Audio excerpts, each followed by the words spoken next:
আপনি কি কখনো এমন অনুভব করেছো, মনে মনে একটা বড় স্বপ্ন দেখো, সাফল্যের ছবি আঁকো, ভালো জীবনের কথা কল্পনা করো, কিন্তু যখন কাজ করার সময় আসে তখনই বলো কাল থেকে শুরু করব।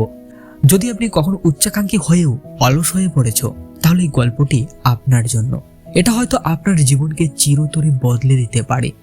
এক ছোট গ্রামে বাস করত মোহন নামে এক কৃষক। সে ছিল শক্তিশালী, সুস্থ আর স্বপ্নে ভরা। বন্ধুদের সঙ্গে প্রায় বলতো, একদিন আমি এই গ্রামের সবচেয়ে ধনী কৃষক হব। আমার ক্ষেত সোনালী ফসলে ঝলমল করবে, সবাই আমার কাছে পরামর্শ নিতে আসবে, আমি সম্মান পাবো সর্বত্র। গ্রামের সবাই তার উচ্চাকাঙ্ক্ষা দেখে মুগ্ধ হতো, কিন্তু একটা বড় সমস্যা ছিল, সে ছিল খুবই অলস।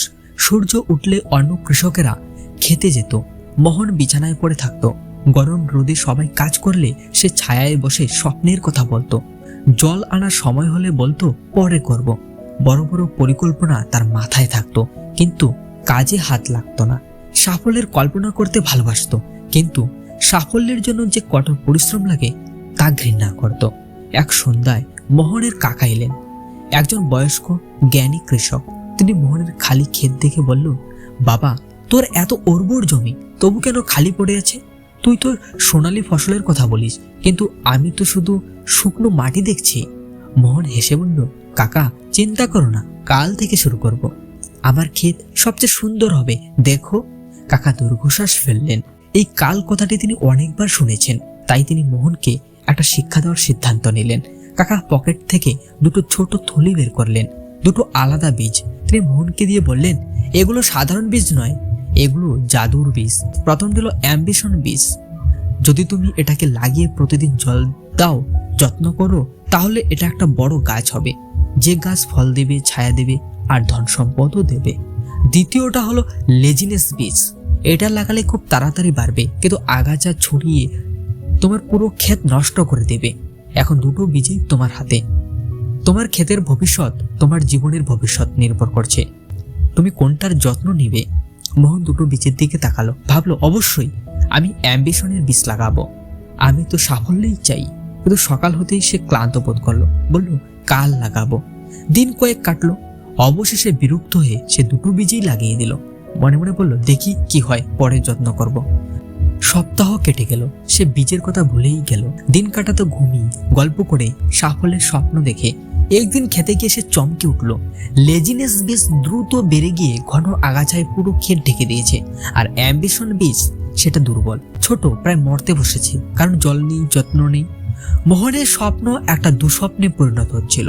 কাকা ফিরে এলেন, ক্ষেত দেখে বললেন, মোহন, তোর ক্ষেত দেখ, এটাই তোর জীবন।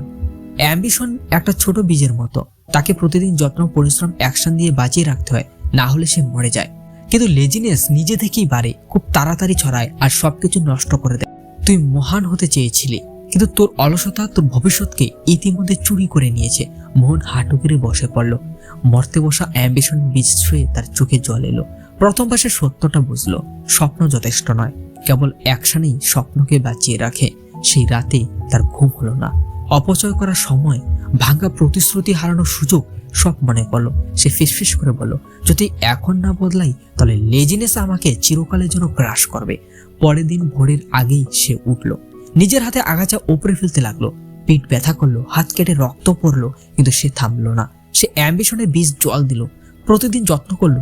ধীরে ধীরে সেই বীজ মজবুত গাছ হলো। বছরের পর বছর সেটা একটা বিশাল গাছে পরিণত হলো, যে গাছে ফল দিল, ছায়া দিল আর সম্পদ দিল। মোহন বদলে গেল, সে আর অলস ছিল না। গ্রামে সে পরিচিত হয়ে উঠছিল, যে কৃষক তার অলসতার সঙ্গে লড়াই করে জিতেছে। প্রিয় বন্ধুরা, মোহনের গল্প শুধু চাষবাসের নয়, এটা জীবনের গল্প। আমাদের সবার ভিতরে দুটো বীজ আছে, একটা অ্যাম্বিশন, উচ্চাকাঙ্ক্ষা, আর একটা লেজিনেস, অলসতা। অ্যাম্বিশন বাড়ে শুধু যদি তুমি প্রতিদিন তাকে পরিশ্রম, শৃঙ্খলা আর অ্যাকশন দিয়ে জল দাও। লেজিনেস নিজে থেকেই বাড়ে আর তোমার স্বপ্ন ধ্বংস করে দেয়। তাই যদি তুমি উচ্চাকাঙ্ক্ষী হয়ে অলস হয়ে থাকো, তাহলে মোহনের ক্ষেতের কথা মনে রেখো। কালের জন্য অপেক্ষা করো না, আজ থেকেই শুরু করো।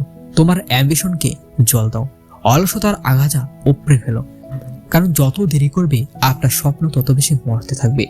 যদি এই গল্পটি তোমার মনকে ছুঁয়ে থাকে, তাহলে লাইক করো, শেয়ার করো। যে কারো স্বপ্ন আছে কিন্তু অলসতার সঙ্গে লড়ছে, তার কাছে পৌঁছে দাও।